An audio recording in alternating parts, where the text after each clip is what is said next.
We begin with a debate on affirmative action. Author Dinesh D'Souza and law professor Frank Wu took part in this forum last month at Brown University in Providence, Rhode Island. Mr. D'Souza is the author of 3 books, including The End of Racism and a recent biography of Ronald Reagan. Mr. Wu teaches in the Clinical Law Center Elder Law Program at Howard University in Washington, D.C.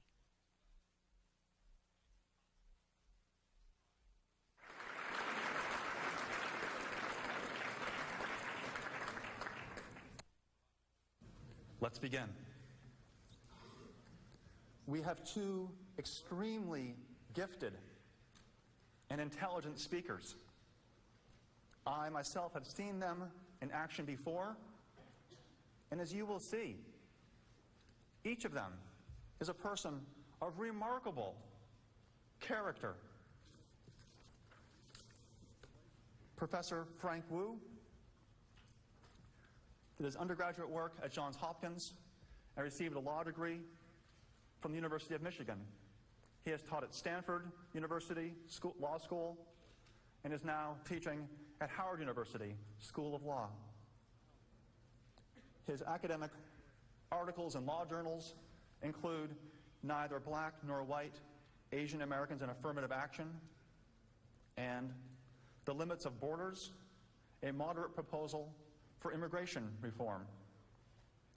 Professor Wu has testified against legislation that would abolish affirmative action and federal government contracting.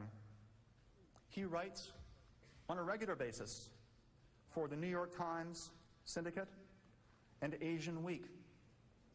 His work has appeared in the Washington Post, the Chronicle of Higher Education, and World Journal.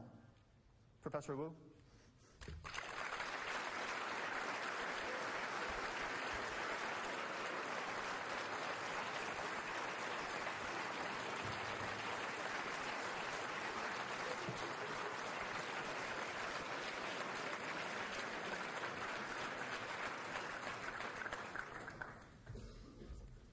Dinesh D'Souza graduated Phi Beta Kappa from Dartmouth College.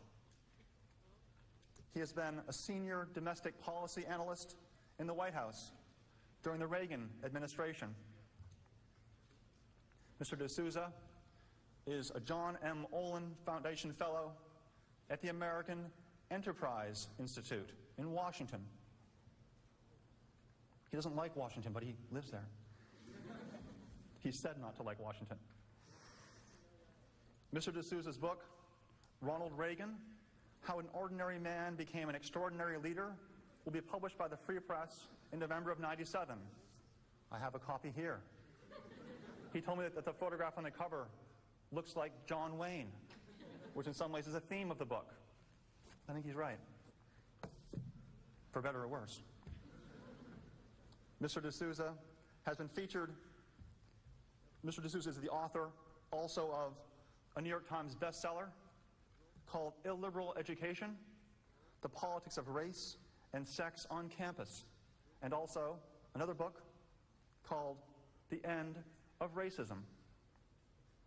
Mr. D'Souza has been featured on numerous programs, including This Week with David Brinkley, the McNeil-Lehrer NewsHour, Nightline, Crossfire, Firing Line, and Good Morning America. Mr. D'Souza.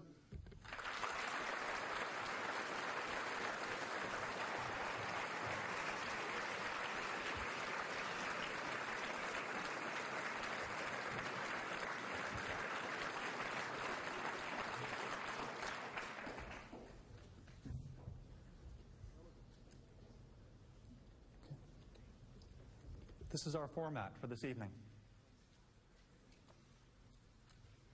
I shall introduce each speaker in turn. First, Mr. D'Souza will speak for 15 minutes. Then, Professor Wu will speak for 15 minutes. Mr. D'Souza will then reply for 5, and Professor Wu will reply for 5. At that point, the debate begins, and I'll be asking you and inviting you to ask questions At the end, I'll invite each of the speakers to give us some closing remarks. Without further ado, Dinesh D'Souza.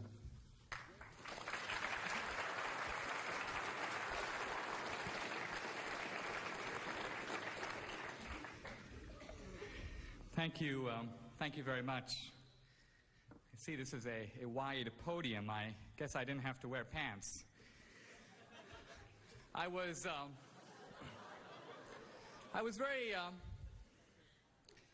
very touched to see the protesters outside. I'm delighted to be at Brown. What is Brown University without a few protesters? And I think people watching this show on C-SPAN will be delighted to hear that there are still international socialists around somewhere.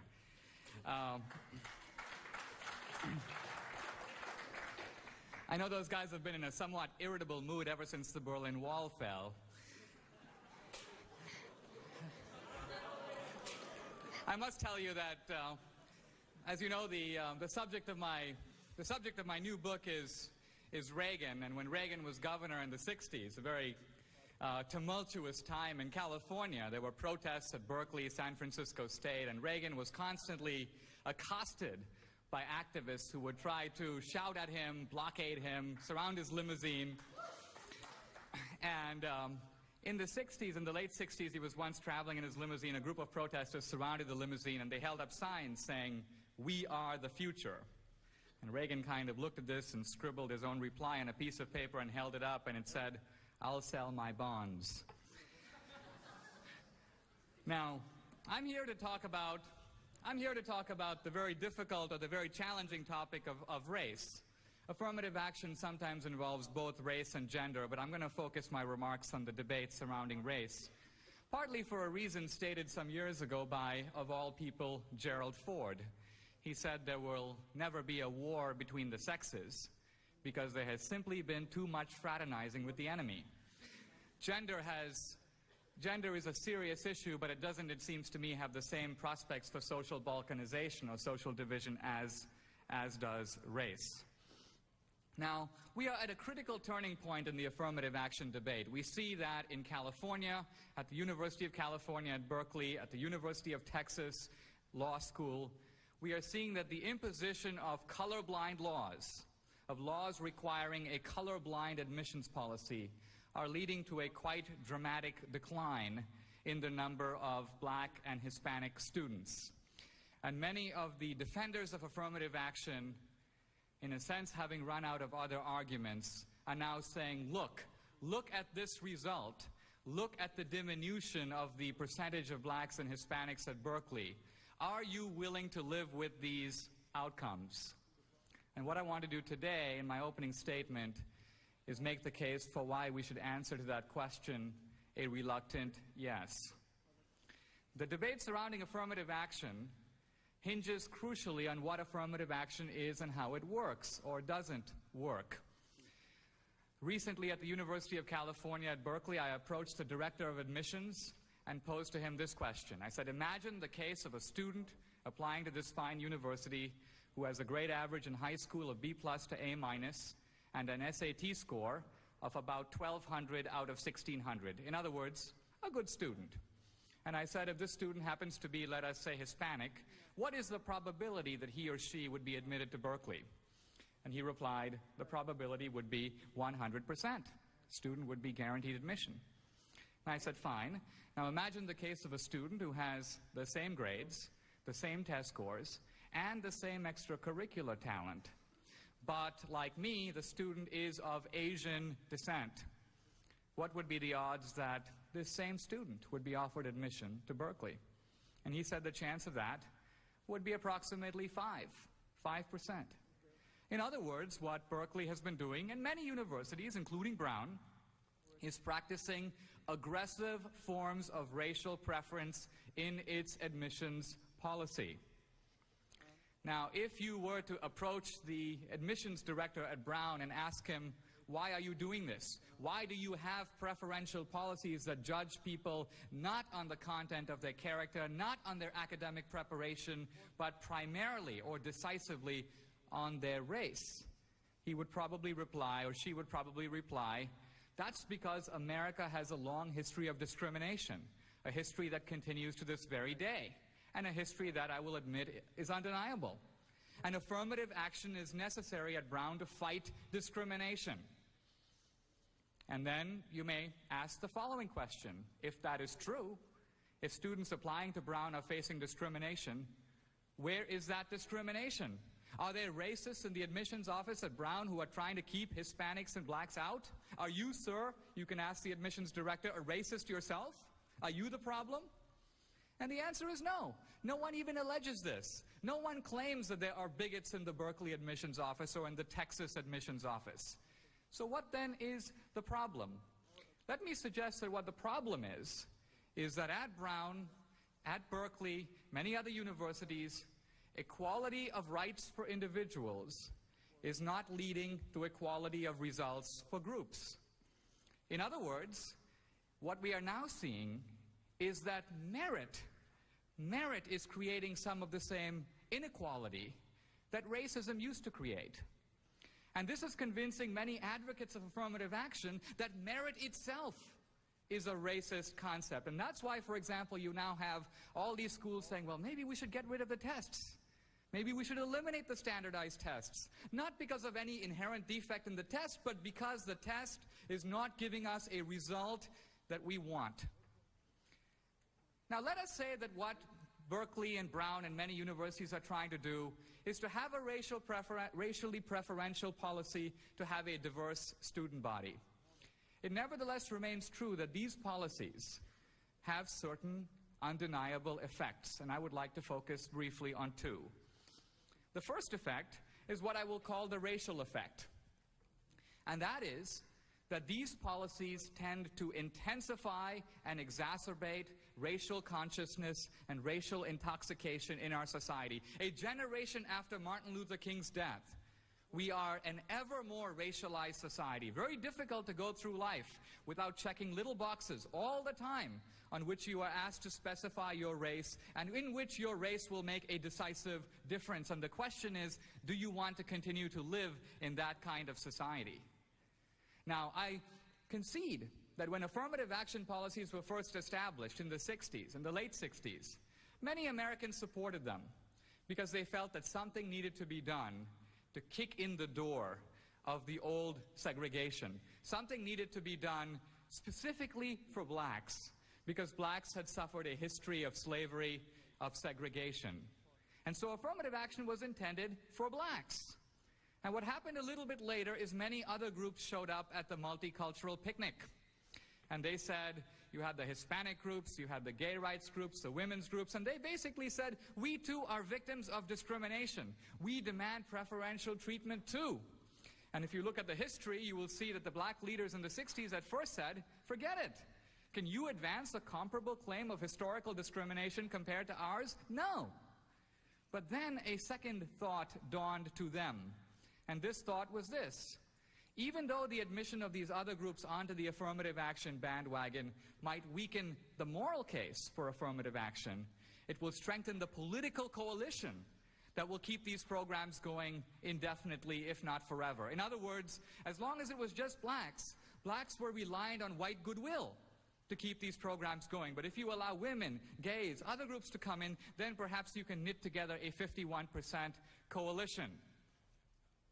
And the effect of this, the consequence of this, has been to strengthen the political support for affirmative action, but I think fatally to weaken its moral foundation. And so we now are at a situation where the son or daughter of Jesse Jackson, who went to private school in the Washington, D.C. area, would get preference to get into Brown over the son of a white postman. We now have it the case that immigrants from Barbados or Bombay qualify for certain jobs or government contracts denied to native-born whites. Now, can any reasonable person defend these forms of bias, these forms of preference? Justice Blackmun said in the Bakke case that in order to make people equal, we have to treat them differently. In order to get beyond race, we've got to take race into account. This, it seems to me, is a central contradiction surrounding affirmative action. Now, I mentioned earlier that the problem is not so much discrimination today as merit. And let me put it this way. It is now the case that on virtually every measure of academic achievement or economic performance, you think of a measure.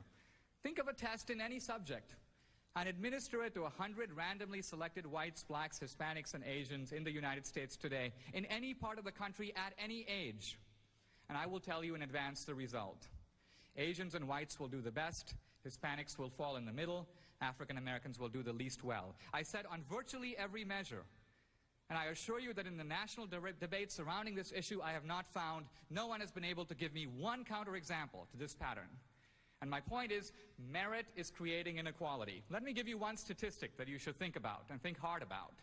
And that's this. On the SAT, which most of you, if not all of you, have taken, on the Scholastic Assessment Test, verbal and math section both, Asians and whites who come from families making less than $15,000 a year score higher on the test every year than African Americans who come from families earning over $60,000 a year. Now think about that, because if you're going to sit around and tell me the test merely measures socioeconomic privilege, how do you account for that result? If you're going to tell me that the test measures racism, I say to you that perhaps the verbal section of the test may be biased. It measures synonyms and antonyms, and that depends on where you grew up, perhaps. Forget it. Throw out the verbal section of the test. Ignore it. Focus only on the math section. Can anyone tell me with a straight face that equations are racially biased? And if not, if the math section of the test is manifestly not biased, why are poor whites and Asians doing better on math tests than upper middle class blacks? This is the heart of the American dilemma, and it is the fact that the advocates of affirmative action are in denial about. That merit creates inequality, and it is merit that has now come under assault. Now, why does merit create inequality? I'm not arguing for a minute, and in fact in my book I argue against the notion that there is some kind of natural or biological or genetic factor involved. No. What I am arguing is that there are, if you will, cultural or behavioral differences between groups. These differences are observable in everyday life. They are measurable by the techniques of social science. They can be directly correlated with academic achievement and economic performance. I'll give you one example. A professor at Stanford named Dornbush was very puzzled about an assertion in the bell curve that Asian American students are doing better in California because perhaps they are naturally better at math. And so what he did is a comparative study looking at students from different ethnic groups. And he concluded that there is a very counterintuitive reason for why Asian Americans do better. And that is that Asian Americans study harder. On average, he found Asian American students in high school spend about 12 hours a week studying, compared to about 7 or 8 hours for white students and even less for Hispanic and black students. My point is, if this is true, let's pause it for a moment, it's true. You might ask me why. Why do Asian American students study harder? I don't know entirely, but I can suggest one factor, and that would be family structure. On average, it is probably true that in a two-parent family, you have more attention, more time to impose discipline, make your young kids study, than in a single-parent family. This would seem to be obvious. What is the illegitimacy rate in the Asian American community? 2 to 3%. What about in the African American community? 70%. These are huge, huge differences. And my point is, once we begin to concede the truth of this, we then begin to get to what can be best done about it. And what can be best done about it is to basically say, how can we tackle the problems of terrible public schools, of lousy neighborhoods, of graffiti on the walls, of broken families, of gangs? These factors are leading to different levels of preparation for students who apply to Brown. Affirmative action is a very cosmetic, it's a non-solution. It basically says we're going to solve the problem of different levels of academic preparation by having a race in which we draw a straight line and ask Fred, you start 10 yards ahead. Jane, you start 3 yards behind. Is that a fair race? No, it's a race that's been rigged. Now, so I'll be happy later on to talk about solutions, of which I have quite a few. But let me conclude on this note. Many years ago, Martin Luther King said, and I'm not going to quote the line that you're thinking of about the content of our character. Martin Luther King said, every man ultimately must write with his own hand the charter of his Emancipation Proclamation. And what he meant by this is that in a free society, we have the right to ask, we have the right to demand that the government give us equality of rights under the law. But we do not have the right to demand any more than that. What we do with those rights, what we make of our destiny, the script we write of our lives, that ultimately is up to us. Thank you.